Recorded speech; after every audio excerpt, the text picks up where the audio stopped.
हजुरहरु सबैजना आज पनि म अर्को भ्लग लिएर आएको छु हैन र आज पनि हाम्रो कुकिङकै भ्लग छ भनौँ न कुकिङ सम्बन्धी नै भ्लग छ र दिजुले बनाउँदै आइदिन्छ र म चाहिँ केही गर्ने हैन म जस्ट नाटक गरेर यहाँ हेर्ने काम मात्रै भइरहेछ अहिले यो चाहिँ मैले बनाएको खाने मात्रै हो म चाहिँ हैन सो हामी चाहिँ अब चाहिँ म देखाउन गइरहेको छु हामीले चाहिँ कसरी बनाउँछ चिकन र चिकनको साथसाथै हामीले चाहिँ हजुरको फर्सीको मुन्टा र मेथीको सागहरू बनाउन लागिरहेको छौँ र म हजुरहरूलाई देखाउँछु।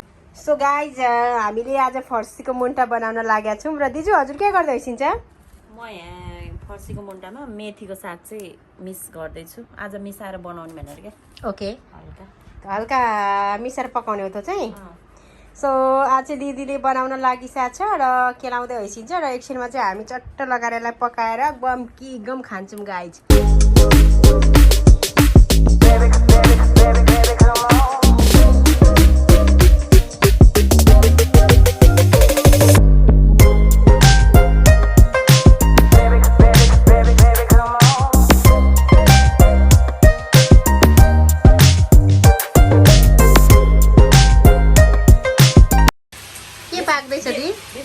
चिकन पाक्दैछ। बेसा कतिको कडा छ नानी? कडा छ खतरा हो। त्यसमा धेरै नहाल्नु न है।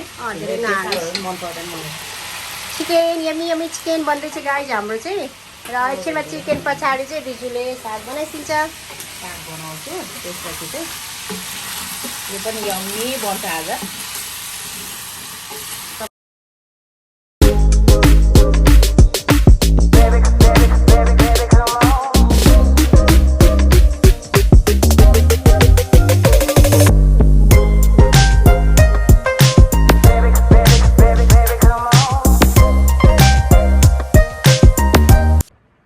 गाइज फाइनली हाम्रो चाहिँ कुकिङ रेडी भएको छ र हामी चाहिँ खाना खान लागिरहेछौँ र यहाँ चाहिँ स्पेसल छ चिकन अनि यो भयो टोमेटो टिमुर हालेर चटनी अनि यो चाहिँ भयो